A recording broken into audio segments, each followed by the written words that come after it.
So the Indiana Fever are playing their first game tomorrow, and the status report is out. Oh, lads, we never like seeing this status report. And it is for a couple of players, and we got to talk about it because this could be kind of an important thing for how a little bit of season is going to go on. Before we get on to that very quickly, this will be in the comment section and in the pinned comment, or in the pinned comment and the description. I have actually set up a second channel. This is kind of an old channel I just had rather than set up a new one. And I'm going to start uploading. So basically, this channel is very Fever centric, very Caitlin Clark centric, and I do want to talk a lot more about other teams in WNBA, but I understand there's a large percentage of fans of this channel that don't care that Annalise Maley got picked up on waivers by the Phoenix Mercury and what that means. I understand that and I get it. And I'm not going to force you guys to listen to this. I'm not going to force you guys to learn about random players from the Czech Republic League their draft rights have been secured by the Connecticut Sun. So that's what this channel is going to be for. The current channel is going to stay as it is. It's just some extra stuff that I can talk about because, again, I'm kind of excited. I kind of want to talk about Annalise Maley, and I'm like, well, I can't really talk about Annalise Maley because not that many people give a shit unless it's with the Fever on this channel, and there's nothing wrong with not caring about that either. Don't let anyone tell you that either. But Justine Bassett is out for a brackets coaching decision, aka they don't want to pay her. She can only play 12 games. But I mean this when I say this, she's going to play 0. The odds of her playing more than 0 is low. They don't want to, again, they don't want to play their dev players. As we saw with the New York Liberty. The New York Liberty aren't playing their dev players. They've called up 2 hardship players. They're not even playing their dev contract players. They're calling up hardship players instead. And that's what the Indiana Fever are going to be doing. They're going to be calling hardship players. Like Justine Bassett might play 0 games this season. And the funniest thing is people being like, oh, she's nowhere near good enough. I'm sorry. The Golden State Valkyries just called up Justine Bassett's far inferior teammate to their squad to replace Rupert. I'm shocked that Bassett, they did not sign Justine Bassett. The Mercury makes a little more sense. Lexi off the report, but meant to be limited. Doubtmo plays. Apparently all developmental players, including Justine, are going to be listed like this unless they actually play, which is weird, but whatever. But yes, Maisha Hines-Allen is going to start. Maisha Hines-Allen is going to start. And that's something that I don't hate. And I'm not joking when I say this. I believe that Maisha Hines-Allen, at her best, is a better player than Monique Billings. She's a better rebounder. She's a significantly better defender. She's a significantly better passer. She sets screens more. She sets screens better.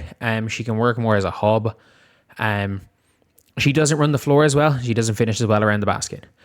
But the problem is that we all know when it comes down to it for Monique Billings that you're kind of what you're going to get from Monique Billings. Maisha Hines-Allen she's Natasha Howard-esque, as in she's the roulette wheel. I used to call Natasha Howard the roulette wheel, where on any given possession, it's like there's a roulette wheel. It could be, I'm going to make the greatest move you've ever seen.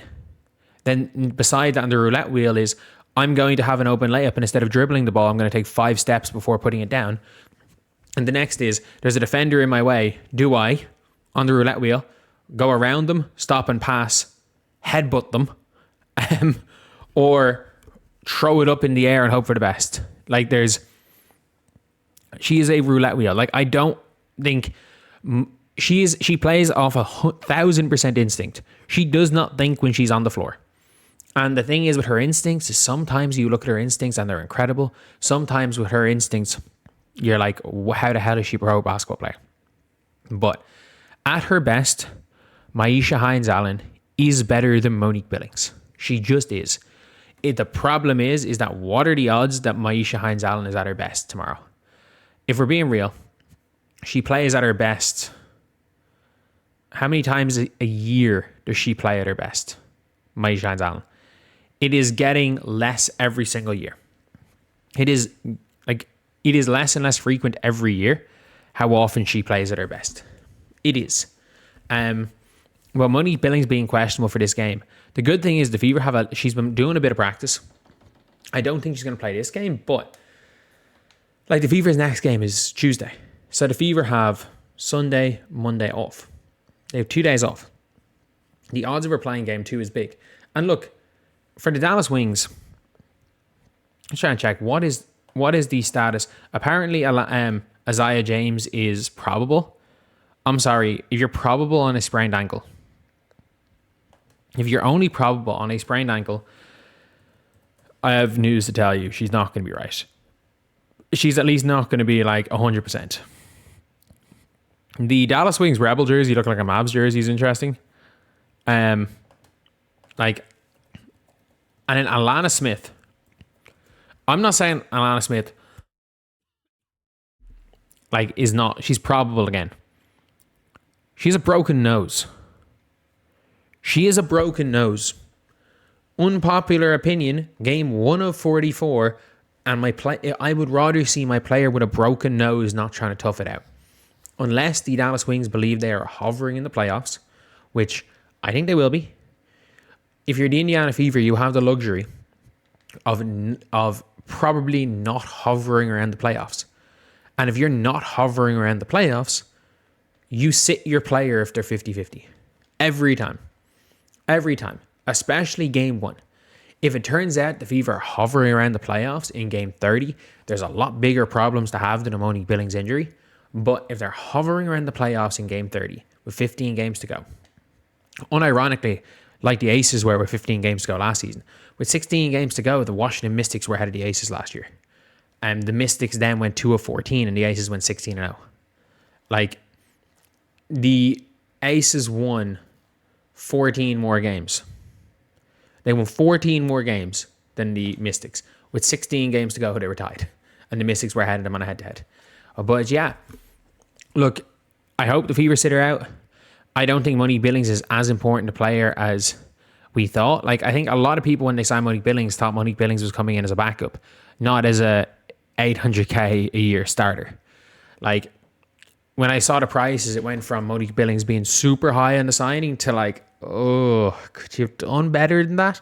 Even Temi for $1 million is a better contract than that on a short-term deal. But yeah, look, when it's all said and done, the Fever have done what they've done. Ty Harris is playing. My expectation is we're going to see a lot of Raven tomorrow. I'll do a full breakdown for that game tomorrow and a whole bunch of other stuff. So yeah, anyway, that is the video. Obviously, lads, go subscribe to the WNBA Daily channel. We are going to be uploading on there quite a lot for stuff that just probably isn't big enough to make this channel. It's just going to be a lot of just random WNBA topics that not enough people care about for this channel. But anyway, see you guys.